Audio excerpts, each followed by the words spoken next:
Hello,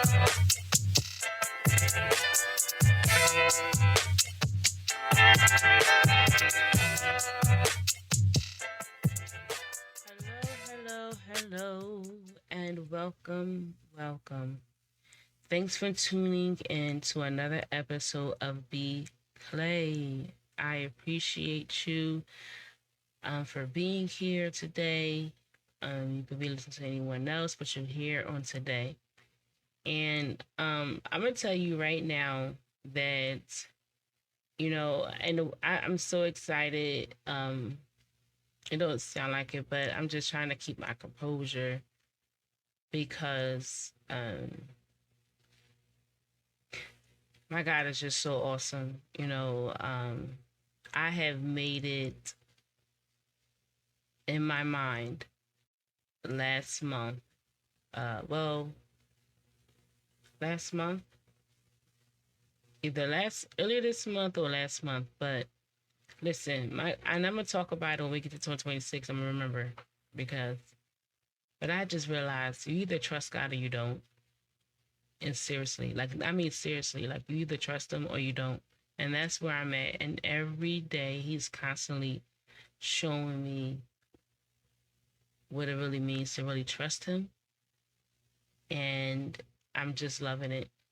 I got a lot of things going on. Of course, it's like in July and kids about to go to college and stuff like that, and the costs, and the mountain seems big, but not too big for my God. Now I'm trying to tell you, and I said this multiple times over and over again, that I know there's a lot of people who really don't, believe in God, and some of my listeners, wherever they stand, wherever you stand in that. But he has done so much I've been through a lot of things to know that he is absolutely real in my life. And we've been through so much where I have learned that it's better to do it his way. Like I'm talking about like 100% his way for me. Now, for everyone else, to each his own, but for me, um, it's better to do it his way. And yeah, we've been through too much, and I learned it. Like, yeah, it's Alisa, you're not great at making decisions. You're not great at governing your own life. You're just not good at this. Not something you're good at a lot of things, but this is not something you're good at. And I better leave it up to the pros, and leave it up to him, the pro. Okay. So with all that being said, um, that's just where I am right now. To be honest, I'm trying to tell you that's where I am because he just keep doing it. He just keep doing it. Um, so let's get into this episode. We are in 2025. This is big. I'm not with no what parts this really is. So we're just in 2025. To recap on where we stand right now. Basically, I am because I've been Jesus. Basically, to recap on where we talked about how from the beginning of 2025, from basically January 1st, began to really begin to deal with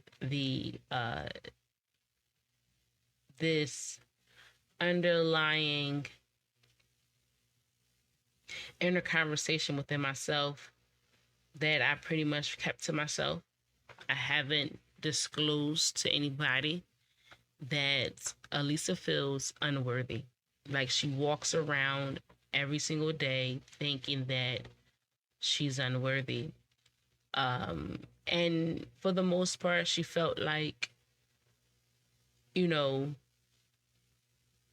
that, I don't know, just something that she thinks about her own self, and it really shouldn't have no effect on nobody else because she's not telling nobody else. She's not, this is how she looked at herself. Like she's unworthy, that she's too much because first of all, you can tell from the up to this point in the conversation that, and those that know me, in person, that, I have been in a conversation. People like this always make somebody cry.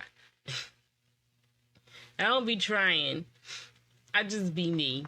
And I don't know, something just, I don't know. But I knew from, I guess, day one, basically, that I was different. I was definitely different. I definitely was rare. And, you know, and I struggled with that throughout my life for the most part. Um, because I knew that I was different. And I mean, we all different, but I was different. Like I really, like I just didn't really, for the most part, did not fit in any. There was even in church and stuff. I feel like most times, even still, I still really didn't fit in because I was different. Um, Things that goes on and you know or whatever in church or whatever we had, you still can like spot me because I'm still don't fit in with everyone, right? Um, she's still so different, and I struggle with that for many different reasons and whatever. And so, with all that being said, that this unworthiness that I was feeling, um, not worth it, really, it was brought to the surface. Something that I knew that God really needed me to deal with so that I can, you know, my ultimate desire was for God to get the return on his investment. And this was in a way. And so we had to deal with it. And this is hard for me because I'm dealing with something that I literally just like, oh well, you're unworthy, so just keep it moving. you know, no one's never really going to be there for you. And if they're there for you right now, they're not going to stay here because no one stays there for you, Elisa. Like, you know what I mean? This is what we say to ourselves because this is what happens. This is just the evidence of things that happen. No one stay there long enough for you. Eventually, they realize that you're too much and they walk away from you. Um, and so I'm just waiting for that to happen. And so this is where we are here in 2025. We're just waiting for that to happen. Um, there was relationships I told you that was happening, and so I was just waiting for and waiting not just for that to happen for, but for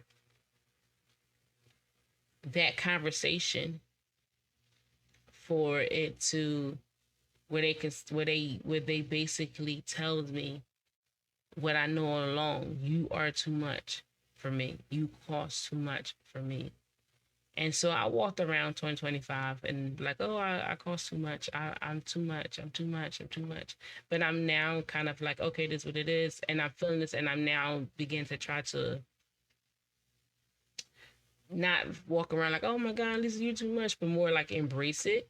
Like, at least you're just too much and you're just going to be by yourself for the rest of your life. And it is what it is. Like, for the most part, like, um, you belong by yourself because, you know, you people can't withstand with so much of you. And so now again, although I felt this about myself, which is fine to some degree, and I'm saying fine as far as I feel, it's not really fine because God like, no, that's not what I'm saying about you. Like he wasn't saying that, but this is what I was saying. And so, but I I have gone through this throughout my life, and I explained this in the last two more into detail, but it's still happening because now we have to deal with the way people see me and the way I see me, because people see this, I guess, the strong individual who got her things together.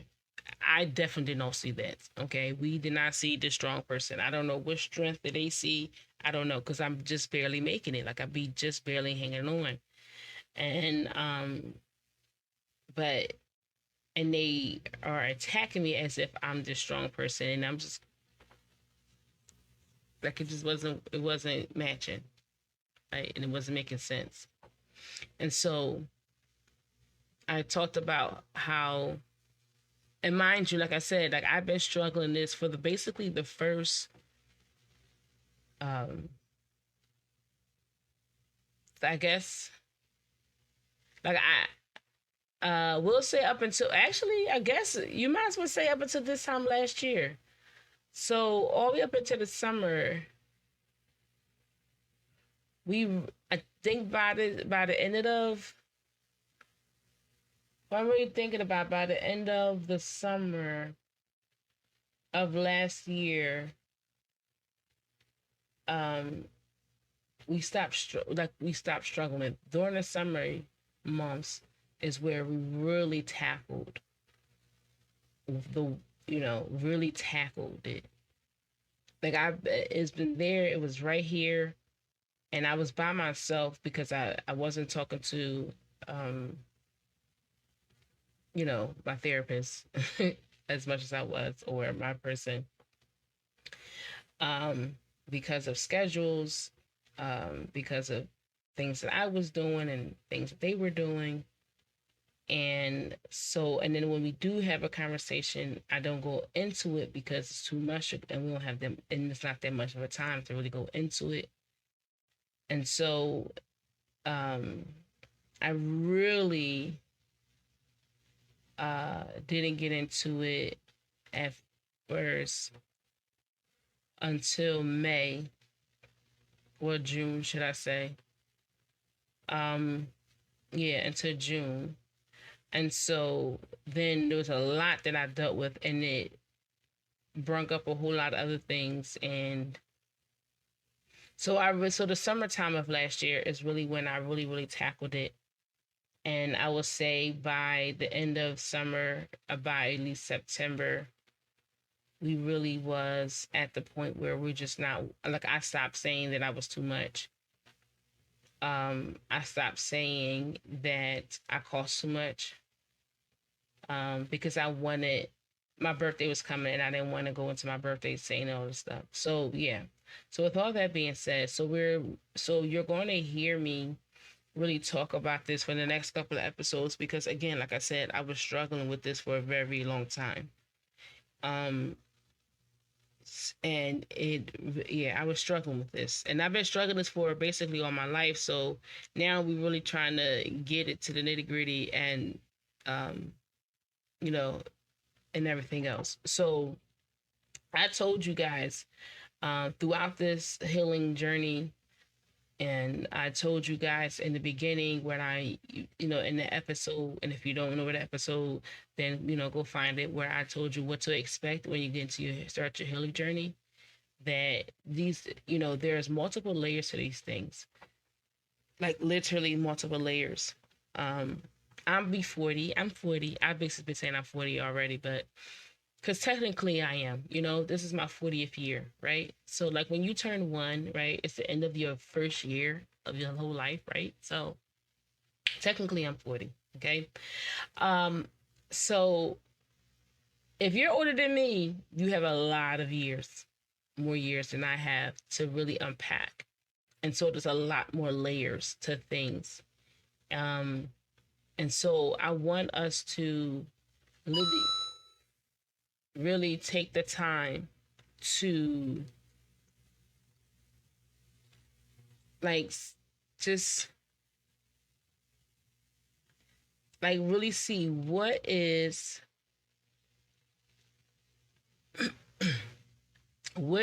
those inner like really pay attention to those inner conversations you have with yourself that you don't tell nobody. Even if you're married, you don't necessarily tell your spouse, right? There's some things that we be feeling about ourselves that we literally don't tell them. We keep to ourselves these how we really look at ourselves, um, and like ask yourself who, like, really ask yourself who you are. Who am I?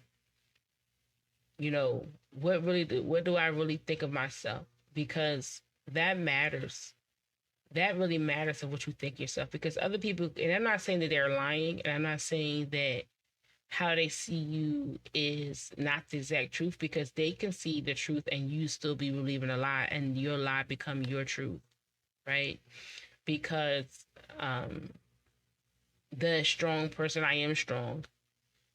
Oh my God. Sorry. Sorry, you guys. I have never. ah! You what? I can't believe I just said that. But anyway, because we don't say that, right? Um, but I am, right? And so mm, that was a lot, you guys. That was a lot because I don't think I have never said that, but that's the truth. Mm. So you hear that? I have never said it about myself. I have called myself a lot of things, but strong is something I have never called myself. Like I never said it that you're strong. Other people, yes, at least no. Um, but um, I am a strong person, and so that right there shows like growth, healing, um, because even after all this healing process that I have went through the last 3 years, and we are now in 2026, I still does not say to my, I still not say, oh, Elisa, you're strong. I still be like, no, I don't know about that, but I am. So this episode, we're learning how to literally uh, dig deep with those inner conversations with ourselves and think about what we're actually calling ourselves versus what other people see and versus what God see. Because perception is everything. Now, if you don't believe in God, then obviously, you know, obviously. But if you do, for those that do, then it's time to literally like get a book and begin to write down uh, those those inner conversations that you have with yourself, what you really call yourself, versus with other people, versus with God, and ask God to show me what are you really saying about each and everything. So whether if you call yourself strong, do you really believe that, or you just think you are because of what other people said that you are? Um, because what I was saying was people call me strong, so I guess I'm strong because a lot of people call me strong, so I guess I am. That's what I used to say, but now I know because that's what He told me. So this is what God said, and so that's what this episode is going to be about because this is something I had to learn and literally was doing and perception. That is the key word for this episode, for this time frame in my life is perception. How I perceive, how people perceive, and how God perceives. And what actually matters the most. Because here is where, because perception is everything. Like perception versus reality is everything. There's a lot of people just walking around and living in a perception and not necessarily the reality of things. And so, because like what people see on the outside was strength. They saw me holding it all together. They saw me like, oh my gosh, she just got this great calling on her life for this and that and the other and all that. And what I saw was this person who is I know I got a calling on my life. I know it because I could tell by the things that I went through up until now, how I went through it, how God fought for me, um, and how the enemy was fighting so much to keep me in a state so that I really wouldn't walk into the calling. So I understood that I had a great calling in my life through those things. Um, but because I wasn't walking in it as far as I was concerned, um, I didn't see me strength. I saw me weak. I didn't see the strength. I saw the weak. I saw weakness. All I saw was weaknesses. Um, all I saw was this. I saw a failure as a mother. I saw a failure as a wife. I saw a failure as a daughter. I saw failure in every area of my life, to be honest with you. Um, uh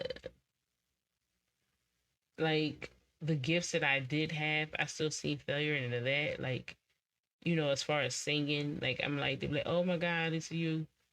You can sing, and I'm like, I can carry a note, right?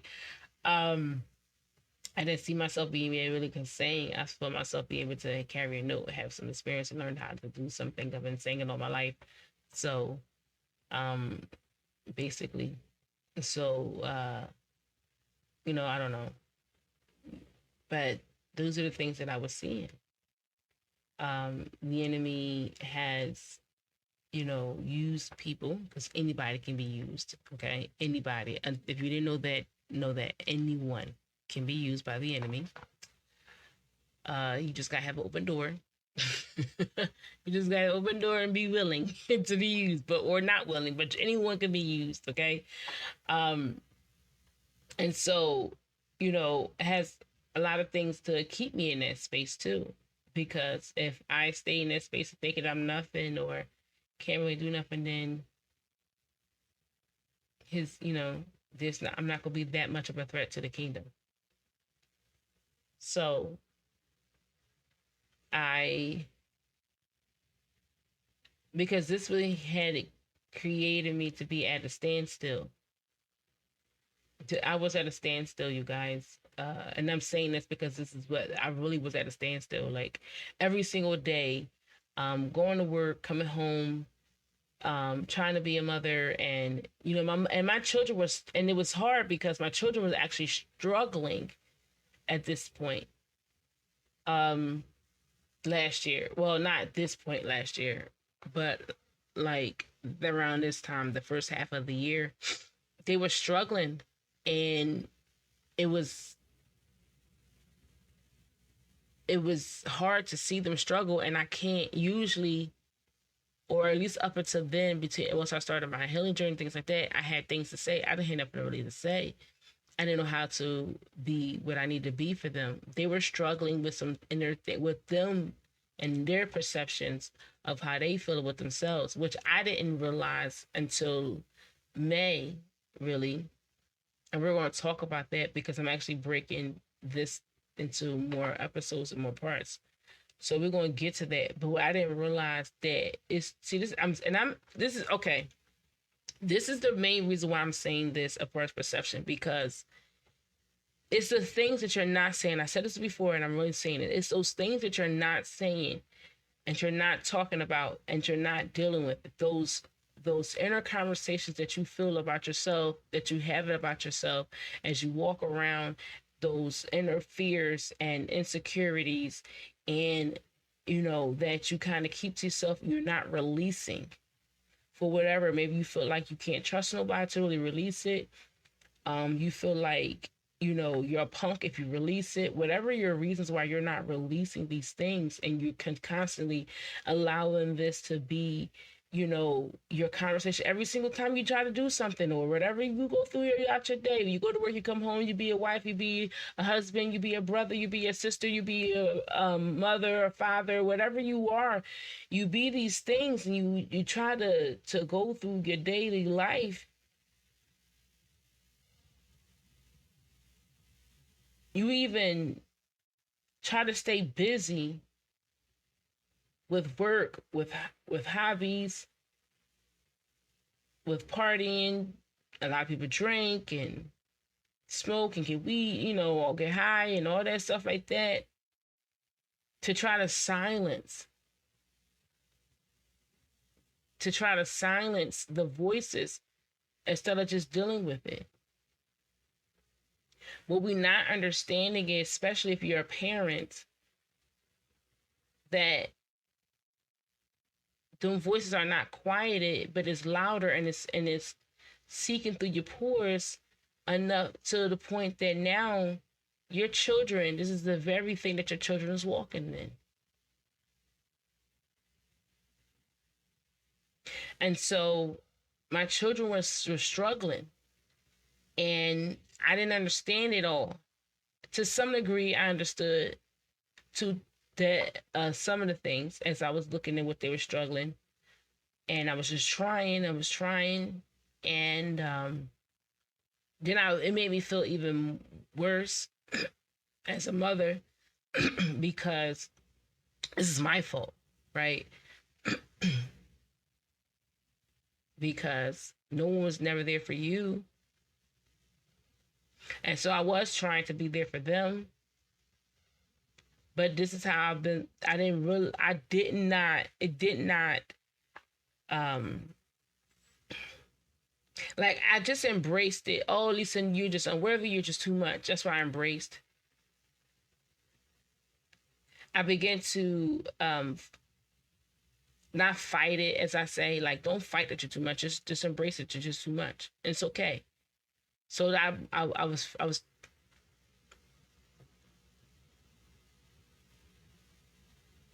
I'm trying not to cry, you guys, but because I was really seeing what it was doing to my children.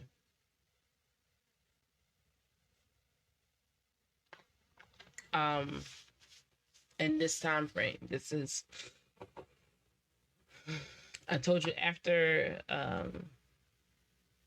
This is after I explained about how I was at work and the lady who was trying to read my palm and how the enemy was using it against me, but it heightened this. So I'm like, all right, Elisa, and I think that's why I was like, oh, but there's nothing wrong with being too much. It's just who you are. You know, you're just you're rare, and you're too deep. um, all these things. Don't be mad. Just this is who you are. Embrace it. I'm okay. So I was like, yeah, I'm too much. Like I didn't always say it to every single body. I just walked in it. I was getting to walk in it. But that is not the truth. So now I'm picking up this lie and I'm walking in it. But what I didn't realize is how much and how detrimental it was to my children.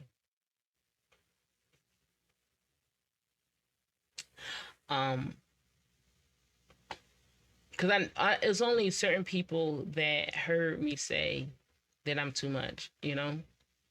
Um, but I really believed it, like, and every time I said that, and they was said that, no, you're not. I just, it just every time they said it, it just like boggled me. Like, what do you mean? Yes, I am. Like, and I began to really like see here I'm too much, here I'm too much, here I'm too much.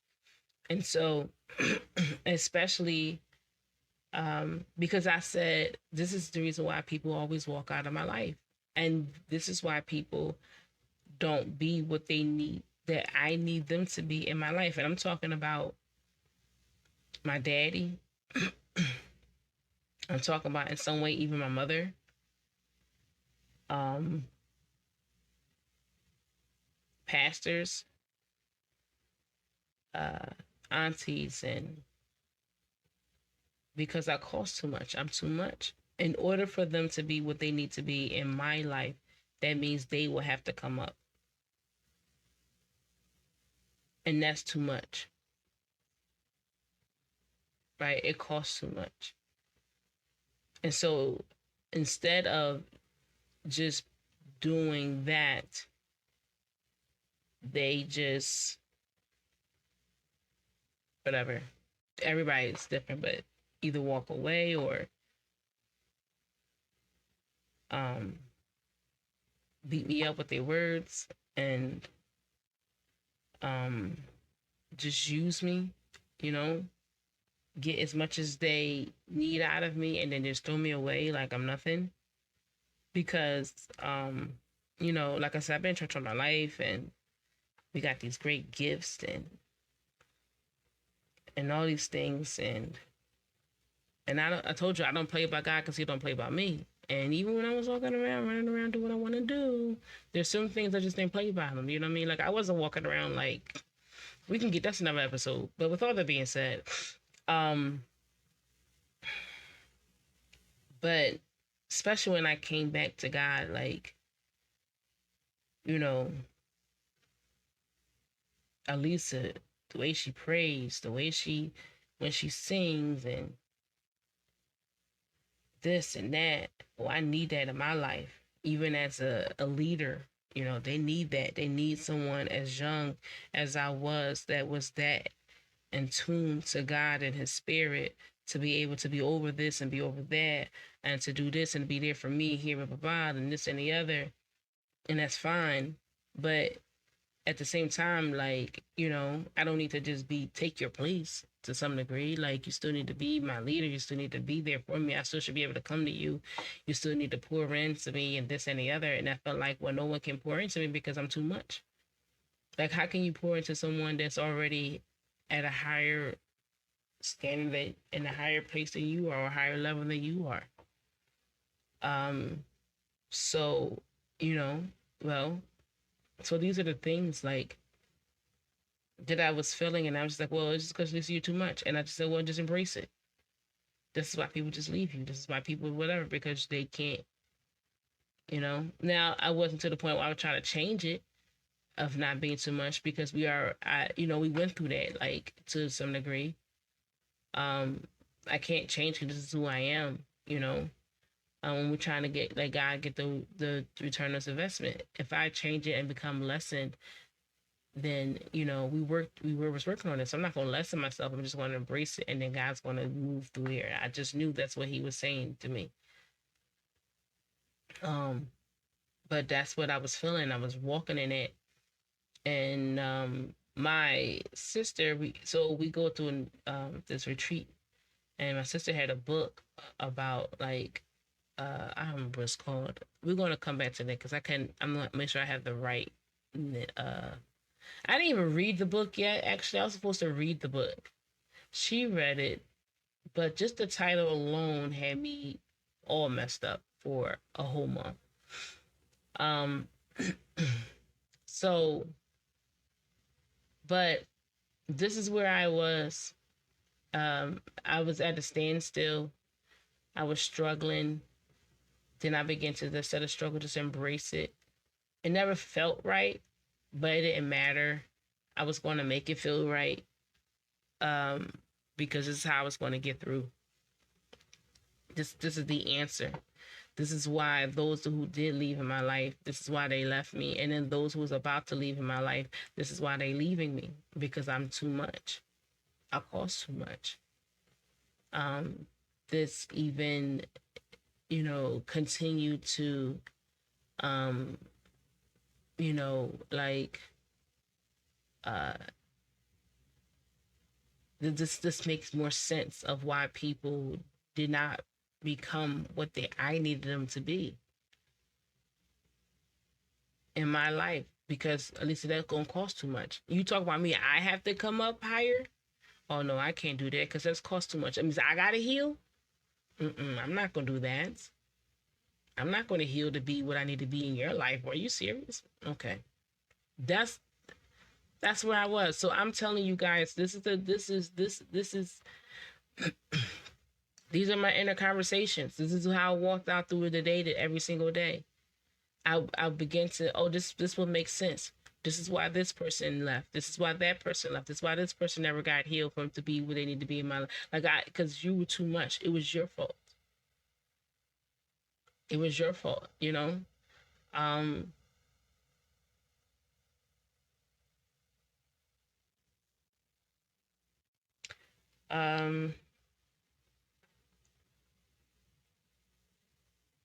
I mean, it made sense. It made sense. And then that's because that's what fed, or that's just this, you're cost too much, you're too much, is what was the foundation of why I felt unworthy, because it's like, well, how come I wasn't worthy enough for you to become what you needed to be in my life? Like, why didn't you, for those who are in God, mind you, I grew up in the church. Now, when I'm saying that, and I'm saying is that I was born, okay? Like, I didn't have a choice in the beginning of, I have a choice now, but I didn't have a choice in the beginning, right? When I was born, my mother and my father was in the church. You don't have a say whether you were going or not. And so for me, I felt now again. So I was in the church, and I was in there every Sunday, and Monday, Tuesday, Wednesday, Thursday, Friday, Saturday, and I heard the word and them say,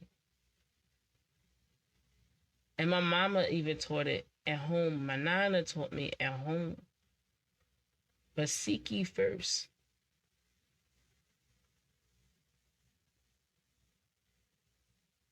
To acknowledge him, to trust him with all their heart and acknowledge him.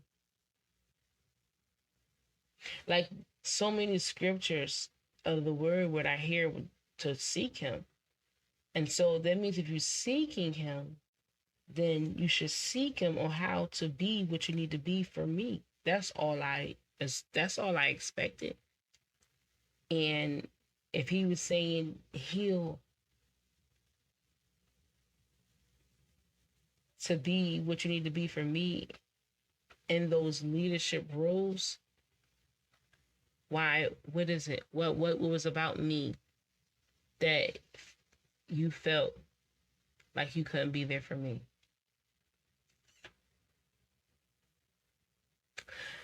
So we had to deal with this, you guys. This was my underlying those inner conversations, the foundation of me walking around here feeling like when people are like, "Oh, you so strong," and I'm like, "I'm not that strong. I'm not that good because I wasn't good enough for the people that I needed in my life."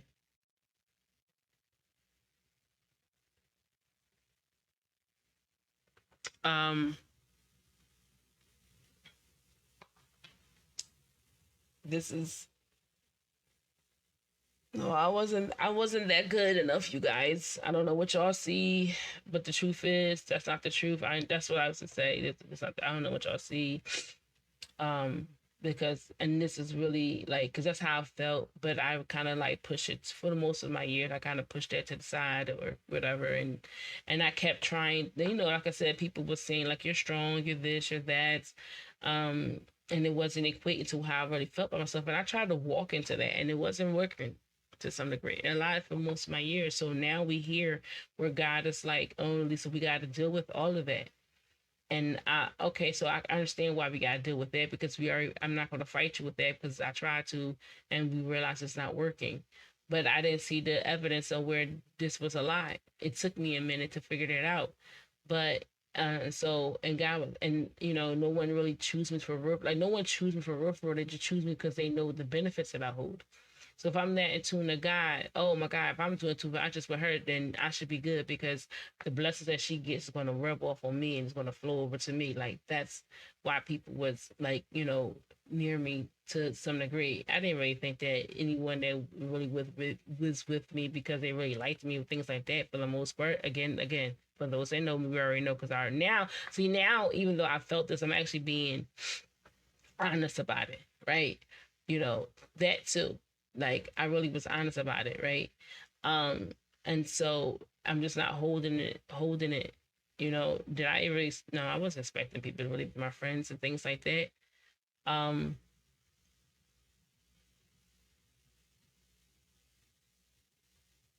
so like even I even said this when I first started this podcast. Um, when everybody um when I would talk about the things that I've been through or the things that has transpired, even this healing process, because I started this podcast through this healing process. And I remember after the first episode, the amount of the responses that I received, I definitely didn't understand. Like I know people like, yeah, if you got a podcast, I'm gonna listen to it. I expected neither one of them to listen to it, to be honest with you. Even when I was about to do it, when I kept saying I'm gonna do it, and it was like, wait, what's taking you so long? I just feel like that's what people say. You know, like some things we just say. We just, you know, become, you know, just a little more somebody sneeze, you say, God bless you. It's just an automatic response that we have learned to say. So and a lot of things, somebody say they're going through something, we say, oh, I'm sorry, like automatically, right? But that doesn't mean that we actually believe that we actually mean it. So again, remember, I always don't think people. This is why I don't think people were ever gonna be there for me, and this and the other. And for those who were, eventually they were gonna leave, because everybody always leaves because they realize that I'm too much. So here, I want us to, at this moment, what do you think about yourself? Let's look at the reality. Are you at a stand? Because you may be at this point too in your life where you realize that you are at a standstill. And why are you in a standstill? Because there's these inner conversations that you be having with yourself, these inner lies that you have made your truth based upon whatever the evidence. Maybe you felt like me, not necessarily felt like you're unworthy, but felt like, because there was so much abandonment that you had went through your life, whether it was your parents, whether it was teachers, whether it was, whatever case may be. So you're walking around, it must be my fault. So you can't even believe the truth. That even the truth that even God himself is trying to tell you, you can't believe it. Like he must be lying too. Um, this is where I was, you guys. Um, this is where it was. And we're going to get into the next episode. I get to the transition, because it was affecting my babies, and y'all know I love my babies. um and when I realized that this was affecting my babies, something had to change. Something had to change. So I leave you with this in this episode to take some time, get a book, whatever you got to do, say it out loud, whatever. Get a, write down what you think about yourself. Write down. I would say sorry, you guys. I would say like make it like a line or whatever. Make a couple columns, but depending on what you think about yourself, it might be a whole page. And I'm not even trying to be funny. I'm being honest and I'm being serious. So write down what you think about yourself. What do you think about yourself? How do you perceive yourself? Do you perceive yourself as kind? Do you see yourself as mean? Whatever. What do you perceive about yourself? What do others perceive about you? And if you believe in him, what did God really believe for what you, as far as you know, up until this point? Because this right here matters. This right here matters. Because it matters. And if you're a parent, I applaud you to do it now, because it will open up your eyes to a lot. Wow, that's why my kid does this and that and the other. As much as you say one thing, to be honest, what you say is not what they really is picking up. They're picking up what you're not saying. They're picking up what you're not saying. You may walk around like you thinking that you're this confident person and you just want them to pick up your confidence. But the reality is you're walking around as if you're confident, but you're not really confident, because inside you're not confident, right? And so they're going to pick up what you really feel. And I know that because that's what I picked up. Like there's things that my mama said and I'm like, no. And then we picked up and really truly believed the things that she wasn't saying. Sorry, but that was the truth. That's the truth. Um, so I'm in this episode right here, and on that note, and remember and always know that you are loved. Not not just a little, but greatly.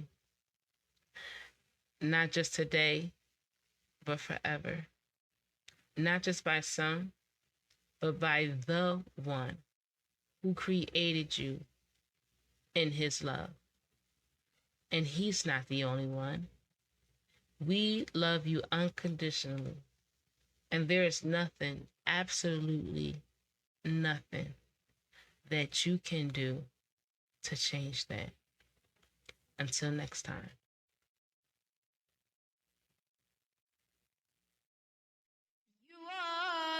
water.